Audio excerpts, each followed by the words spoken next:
say is treat it like an actual storefront business. So you have everything, treat yourself like a legit professional, and like just raise the bar for yourself, because when other people see you as that, it's like, oh, you're not just a hobbyist.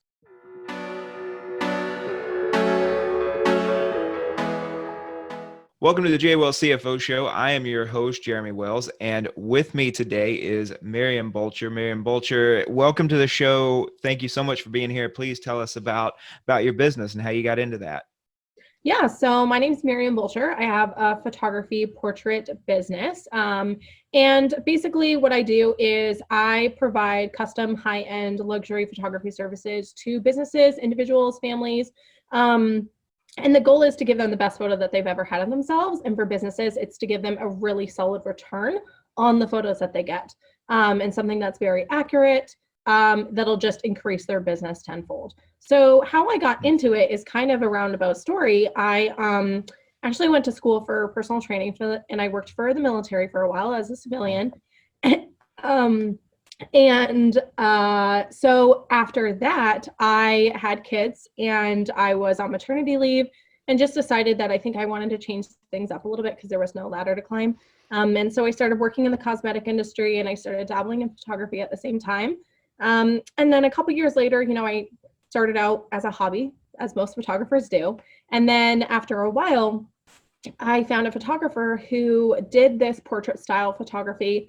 She lives in California, and I realized I could put my skills together with the makeup artistry and with the photography, which I previously couldn't do. I was doing, families and weddings and that sort of thing.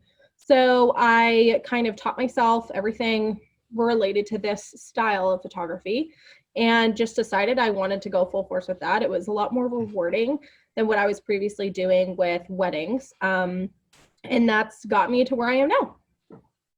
Very cool. Very cool. So what, for someone who knows nothing about photography other than, how to snap a quick picture with my smartphone, what is the difference between, wedding party, I guess, event, photography and portrait photography? Why, I've talked to some other photographers and it's pretty much you're either one or the other, why the difference?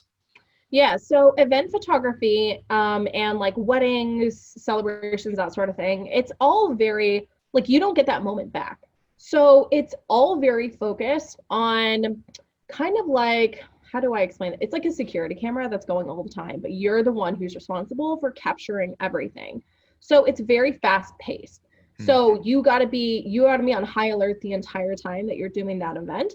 So you have to be looking for people's expressions. You have to be actively looking for things to capture versus having full control over the situation being able to modify based on what you see, because you can't do that in the event industry.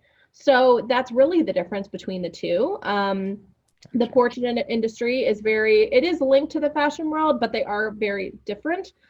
So it is very, like, it's just a controlled environment, and the purpose of it is slightly different, not too much different. With weddings, again, you want that memorable, the occasion is memorable, so that's what you're photographing. And versus like a session, it's still something that's memorable, but it's just it's like a different storyline, I guess you could say, than a wedding or, Gotcha. That sort of thing. Yeah. Gotcha. So what, obviously, we get wedding pictures so that we can remember the wedding, remember everybody that was there and see everybody, all done up and everything. What is what are some purposes of a portrait that seem to be popular and in demand right now? Yeah, for sure. So there's plenty of different demographics. We have a family demographic, a generational shoot, that they want to capture all the members of family together in a style that's not just, hey, just stand here and 5 minutes will be done.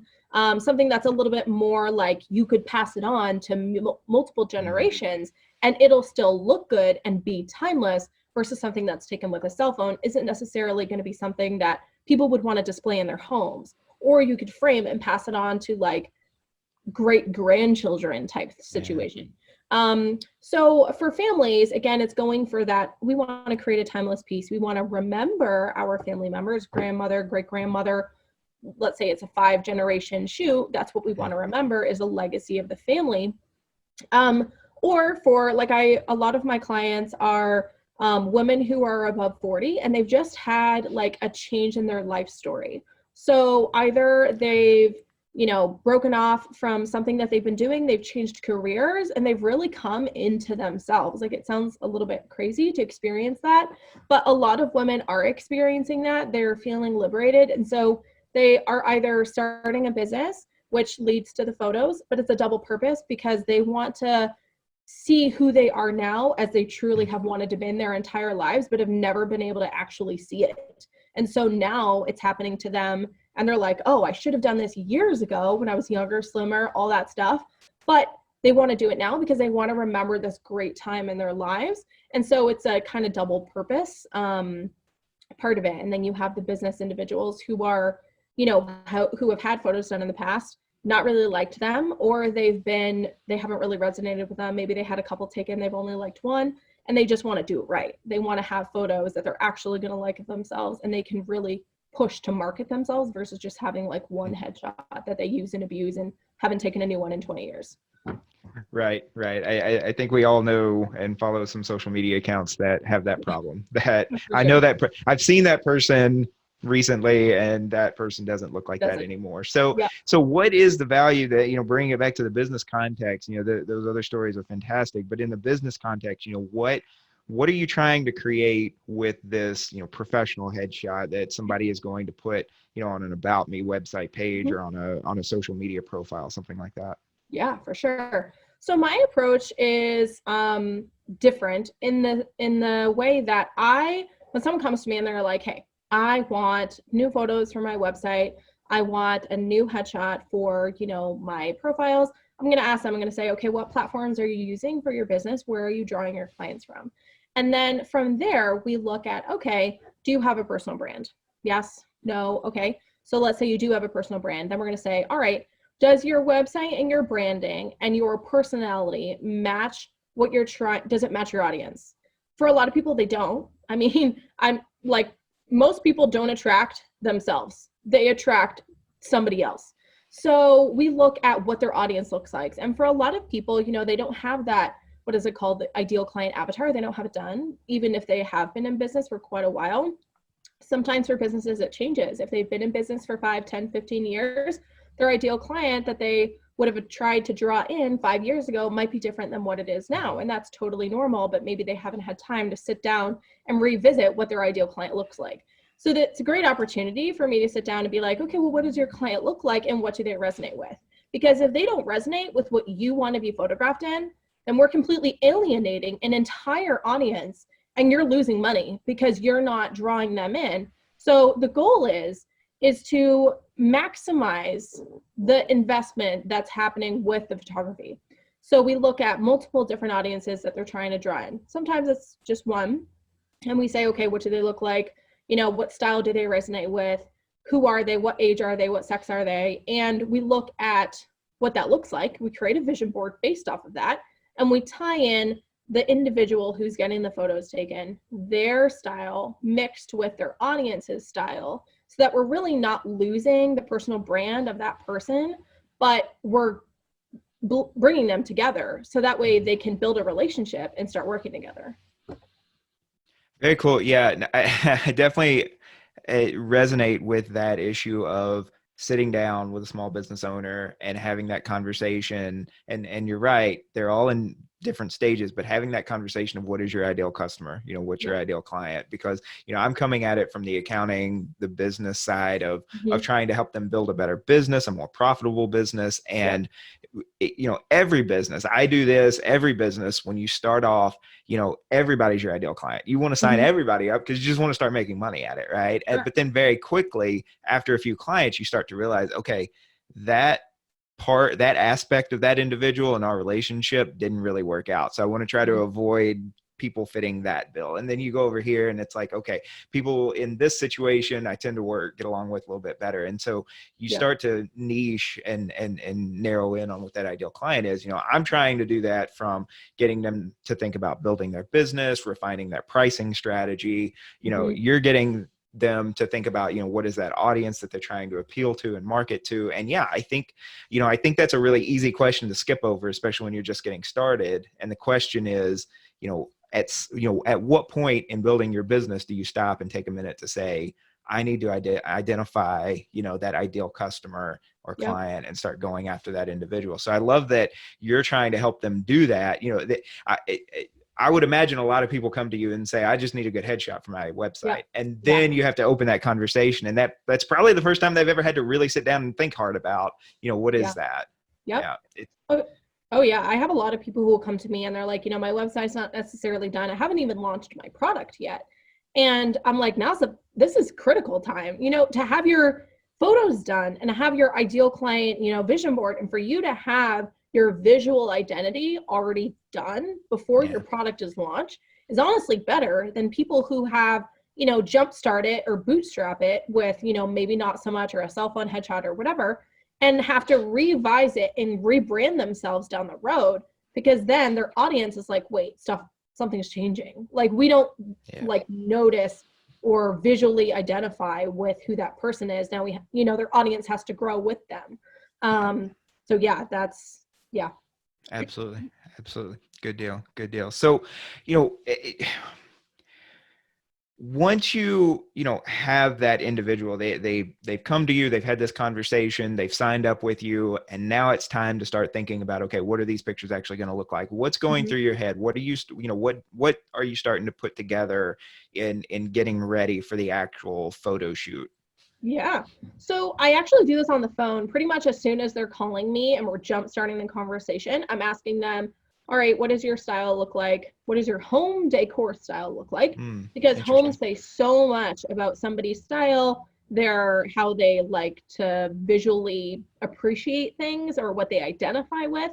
And I'm asking them about their business. So if they have branding colors, if they have, how would you describe your style? Would you say it's like relaxed? Like, do you like to wear hoodies and workout clothes? Even when you see clients, do you like to dress up? Do you like jewelry? Do you not? And so by prompting them, and a lot of times they're like, oh my gosh, this is like very intensive. And I wasn't prepared to answer like a whole questionnaire about I thought you were just going to take my picture, right? Yeah, exactly. And they're like, and so, oftentimes, and I'm just like, what, there's no wrong answer, like best guess, like best adjectives that you would use to describe like your personality, and your website, and oftentimes I'm like, okay, well, do you feel like your personal style matches your website?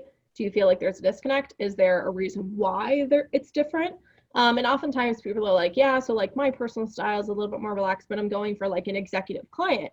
And so then I say, okay, well, if you're going for an executive client, then we need to see where the difference lies, because you might have to dress differently for your photos to attract that client, which means if you're going to dress differently for your photo shoot, then when you go to a networking event, you're going to have to wear the same clothes. Because if you don't, all that work you just did and all the money you just spent on those photos is completely irrelevant. And then that comes back on me, because it's like, oh, who took your photo? But you never look like that. So there's a lot of process in the beginning, and then we do a vision board, because a vision board is really critical in me identifying how they see themselves, because what I see based off of the notes that I've taken could be completely different than what they actually envision in their head. So it's a good way to get on the same page. And that's what I use. And we go through it together, and I'm saying, oh, why do you like this picture? Why do you like this picture? Why do you like this picture? And we go through all the things, background, style, body language, how they feel when they look at that photo.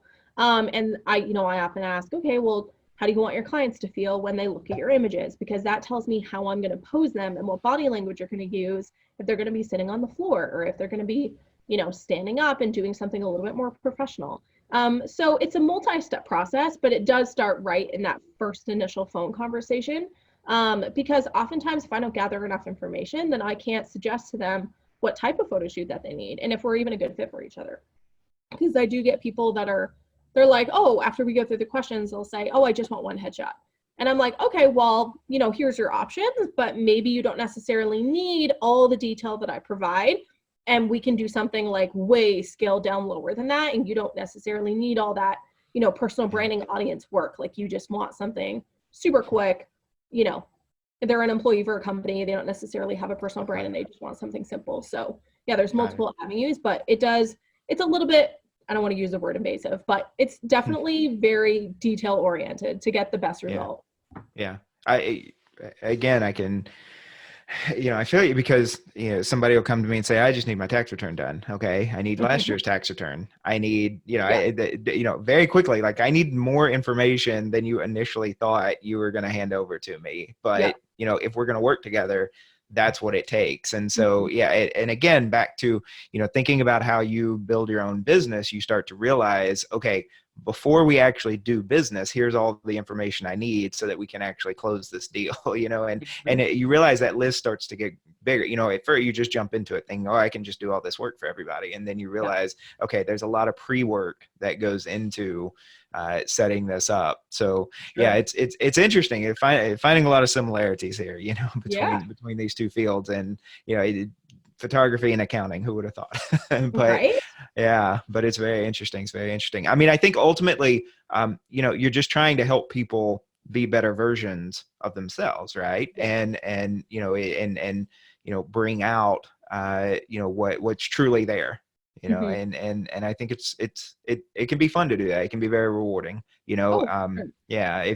If you've got somebody that comes and shows up for a picture and they're ready to cooperate, they're ready to do what you tell them to, they're ready to pose, if I'm working with a small business owner who's going to follow my, guidance, who's going to follow my recommendations, then we can work really well together. If Oh, yeah. not, you take their picture and they move on, or, I do their tax return, they move on, Oh, so for yeah. sure.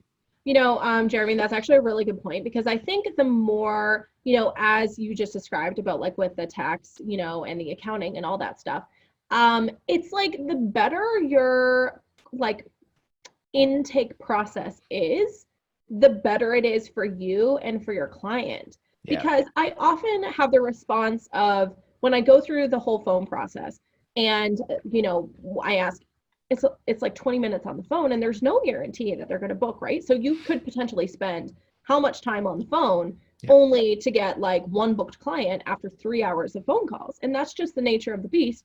But the nice thing that happens is for the people that don't, decide to work with me or are like, what, we're not a good fit for each other, they understand the process now and they understand how much work and effort I'm putting in.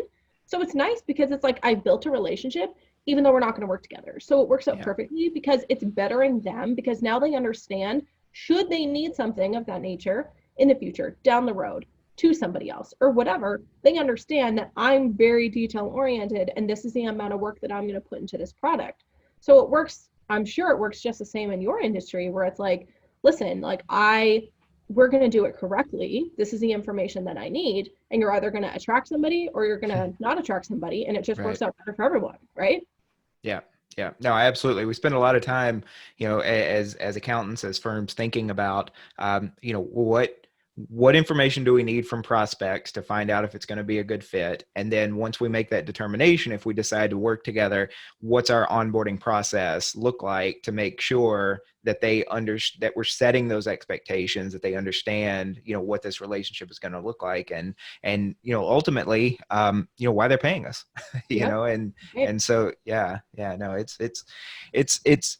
this has been really interesting conversation so far to see how many similarities there are, despite, these Yeah. being, what you would think are two very different fields. But yeah, Yeah. absolutely. Absolutely. So you do a little bit more than just take the pictures though. You've been telling me that. So explain what, the actual time of the photo shoot looks like and what you're providing for your customers. Yeah. So it's designed to be an experience, even for those that are business owners, and they're not necessarily like, they're writing it off for tax purposes and they're not necessarily doing it as a treat yourself, like type of Yeah. setup. But the goal is to create a memorable experience because I truly believe that everybody, regardless of where they're at or what they're doing and, the purpose of the photo shoot, they need to have time to de-stress. And so that's the secondary or third goal of the purpose of the photo shoot is for them to really de-stress, to have a really good time and to walk away knowing that not only did they come away with the best photos that they've ever had of themselves, but they also truly felt their best and it either increased their self-esteem and just left them with more confidence than they walked in with. So, when we start a photo shoot, we're doing facials for females that come in. We're, really pampering them. So we're going above and beyond facials, hair and makeup, really just paying a lot of attention to detail. We're helping them choose their outfits.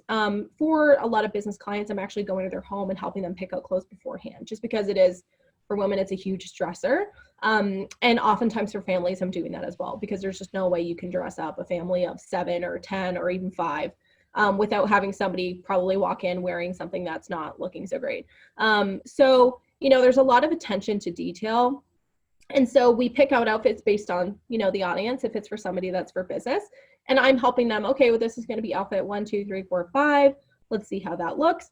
And then essentially we just walk through different outfits and different poses. We have a good time. There's alcohol available. There's, fun drinks. And it's a lot of, for longer shoots, we stop and we order in lunch, and we just make sure that it's very like a celebrity photo shoot that, only a celebrity would get to experience. But for anybody that just wants that high quality product, because it really is, hey, you're getting photos taken, why not enjoy it? It doesn't have to be painful. We kind of want to change how the industry has changed a lot over the course of the years, and it's really just become like a snapshot type situation. And I really want to revert it back to what it used to be like. And so I've taken in, things like, the snacks and the drinks and the facials and that sort of thing to try and reinvent it a little bit, to just elevate the experience for everybody. Whether, and I have guys come in, and usually most of the guys end up getting makeup as well, just because it goes a long way post edit. And it's funny because they're like, oh, usually they're running in the door and they're like, I haven't even had a chance to sit down today yet. And so it's nice because they get, like 10, 15, 20 minutes to actually sit down and like decompress. And then we're doing the photo shoot and lots of laughs. And it's just a really great process, because most of the time they're seeing their images before they even walk out the door. So they're not waiting like 2 weeks to see what the photos are like. So overall, front to back, it's just meant to create like a really awesome, enthusiastic response to having your picture taken, because for most people, they don't like having their picture taken.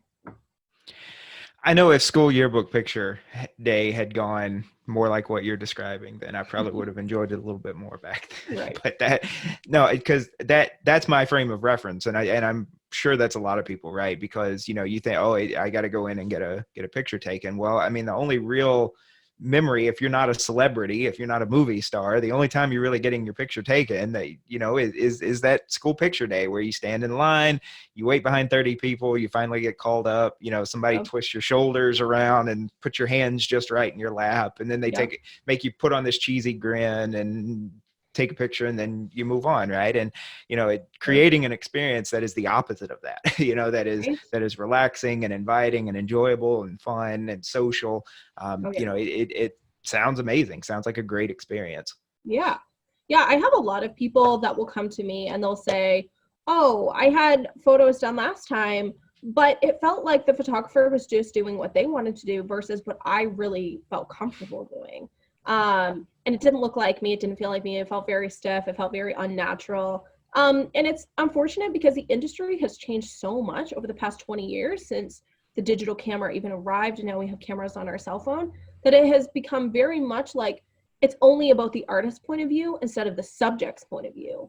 And really, it's crazy because when you think about it, when the camera first originated, it was meant to capture the subject. It wasn't about the person who was capturing it. It was about the subject only.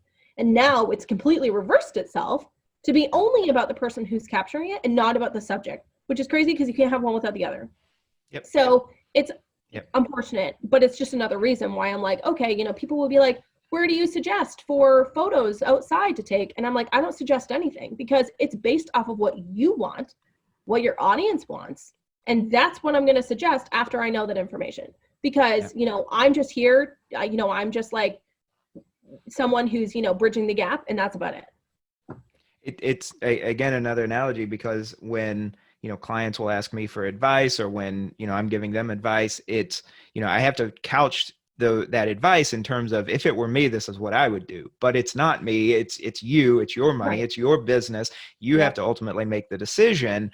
I can try to see it, standing in your shoes, and I can tell you what I would do in that situation. And I can tell you how I run my own business, but I can't tell you how to run your business, because it's your business. And I think that's a great attitude from a photographer, because you're absolutely right. Like I have seen photographers where it's like, they're twisting shoulders around to get the perfect angle. And it's like, you're doing the opposite of what, you know, it feels like you should be doing, trying to get this person to just be natural and relax. You're telling them to be natural, and then you're moving them into these Yeah. unnatural positions, you know, and Right. it seems counterproductive to me. Yep, for sure. And it is a bit of a learning curve. You know, I think as everybody who is in business, it's very easy to go in thinking that you're the hero, but really you're not. You know, you're just supposed to be a guide, and you're not supposed to be the center of attention. You know, your client is supposed to be the center of attention. Hashtag thanks story brand for that.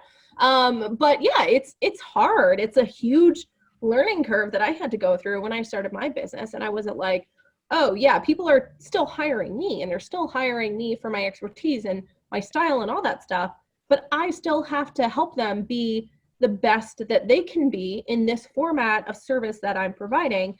And so it can be challenging for a lot of business owners, I think, to get stuck in that little hero section of, you know, running a business and thinking like, oh, you know, like it's about me, it's about, you know, I have all the answers and everything like that.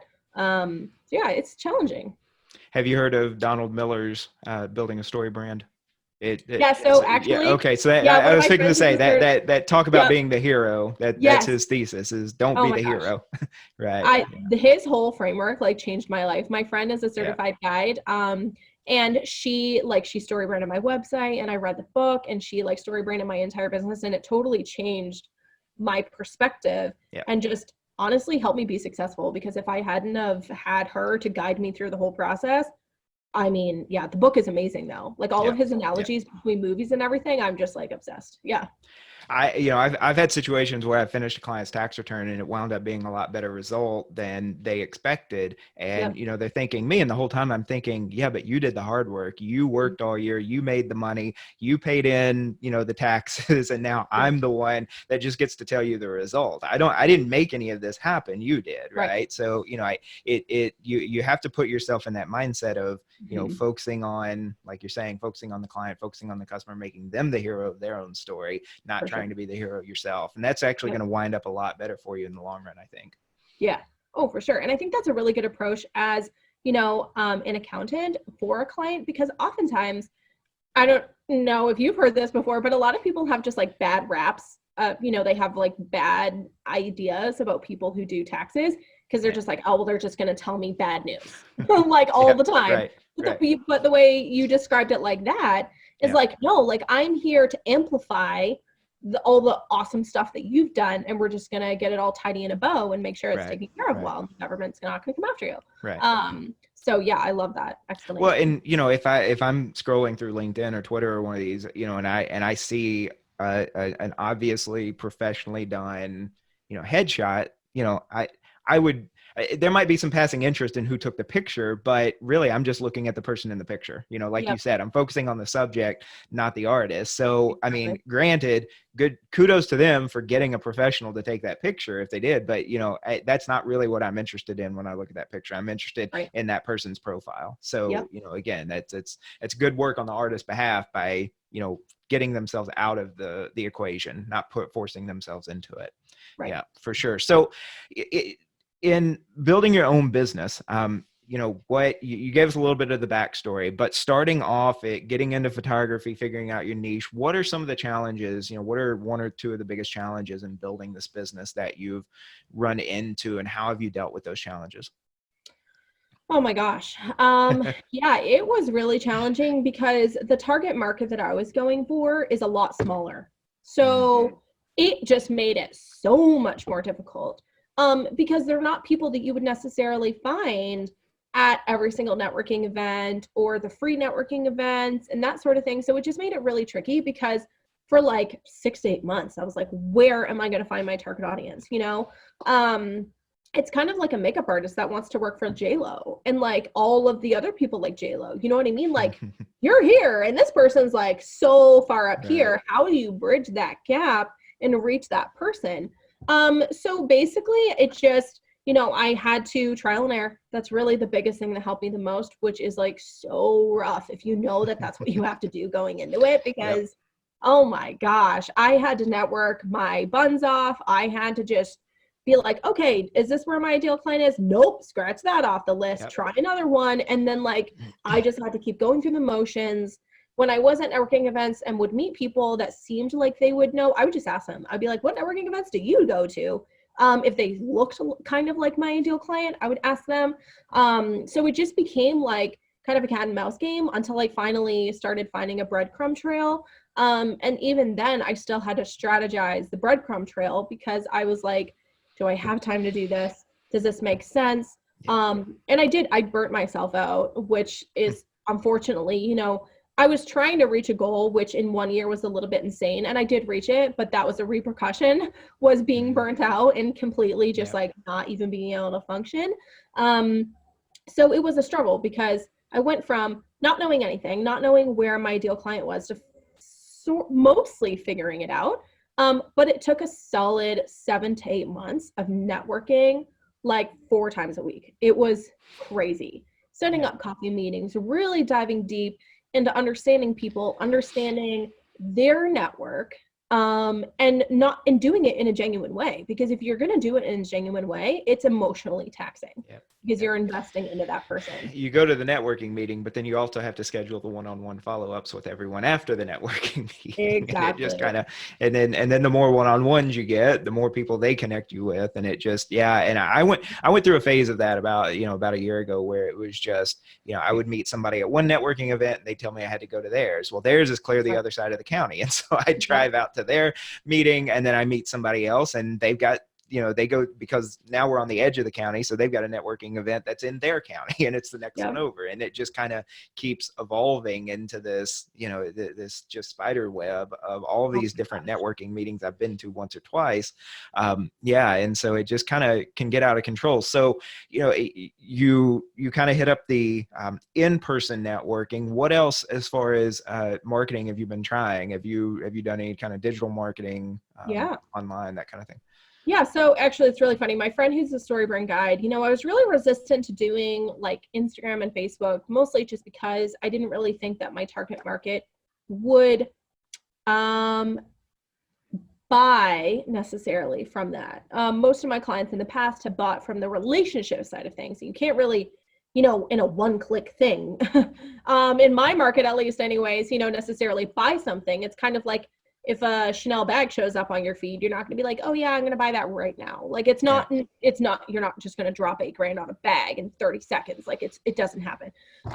So my friend, she was like, you know what? She's like, I think that you really need to do Instagram and you need to focus it on a long-term relationship. Like you're not going to get a result now. You're going to get a result like X amount of months from now, because you're just building a relationship in a different way than as if you were going to a network and seeing the same people over and over and over again. So she really encouraged me and I said, okay, fine. I trust you. You're the most knowledgeable person that I know with regards to marketing. And so we did, and I did get quite a few clients from it.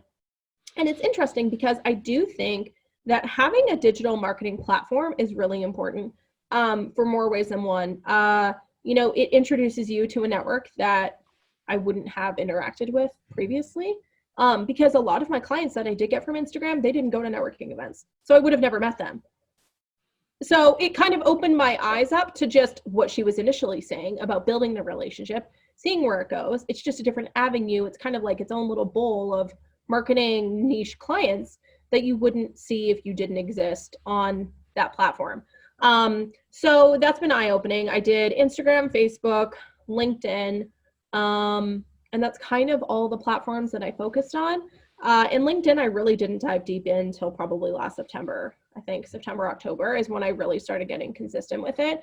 And I booked quite a few clients on LinkedIn, and it was interesting because that was opened another door to me. They were people who were ready to book right away. And I was like, oh, I've never had, I guess I didn't have to sell them. And that was interesting to me, but it made sense because they were business professionals. They saw what they liked, and they never commented on my stuff. They never liked my posts. They just would show up in my box and they were like, I want to book a shoot. And I was like, okay, I don't even know who you are, but they would know everything about me and my business. I just didn't know them. So it was really interesting to see, like the online navigation of the different platforms because, Instagram and LinkedIn are so drastically different. And I haven't really been introduced to any other platform would look like it would give me a solid return.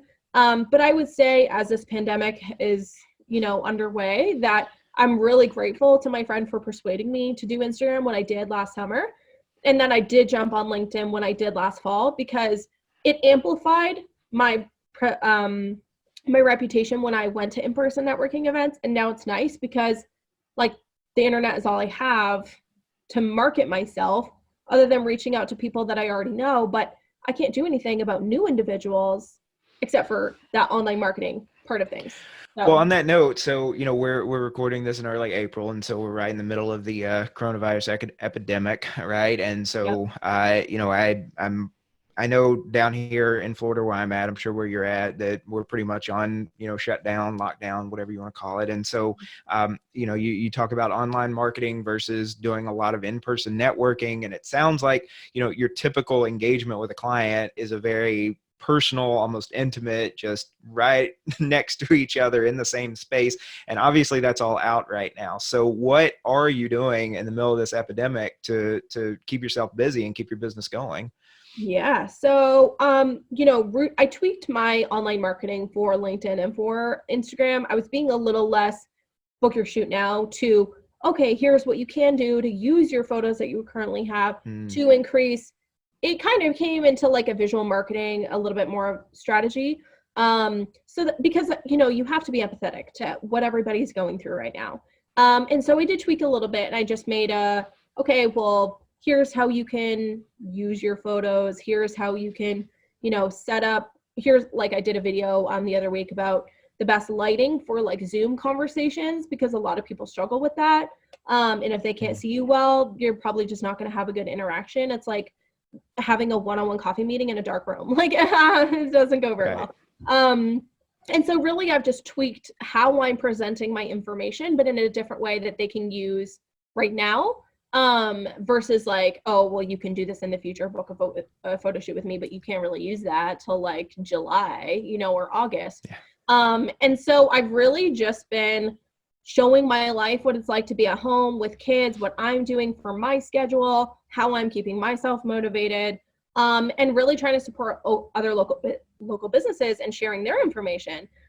So it's just been kind of a little bit of a tweak in strategy, but also just trying to show up, I guess, is like the other big challenge. Making sure that I'm posting on LinkedIn, making sure that I'm doing my Instagram stories, so that people can get that top of mind type of attitude. Yeah. And I think that's really good advice for, a lot of business owners right now. It's just, keeping yourself active in the way you can pretty much online right now, but keeping yourself active in front of your audience, staying in front of them so that when this is finally over, they haven't had the opportunity to have 1 or 2 or 3 months to just completely forget about you and your brand, Exactly. right? That you've stayed in front of them. That's good advice. And it's pretty much what I've been telling my clients as well. But, more generally than that, if somebody's just thinking about getting into this field, obviously not today, but, once this is over and somebody's listening to this and says, what, she did it, maybe I can do it too. And this sounds like, an interesting career or business opportunity to pursue. What's 1 or 2 biggest pieces of advice that you would give to somebody just coming into this field? Yeah. So the number 1 piece of advice I give is don't treat it like a hobby. Treat it like you are going to have, even if you aren't going to have a studio. I'm in my studio now, but a lot of photographers don't have a studio. They might have an indoor one or an in-home one. And so the biggest thing I say is treat it like an actual storefront business. So you have everything, treat yourself like a legit professional, and like just raise the bar for yourself, because when other people see you as that, it's like, oh, you're not just a hobbyist, because I can't tell you how many times people are like, oh, well, I'm just going to have my best friend take some photos of me. She has a nice professional camera.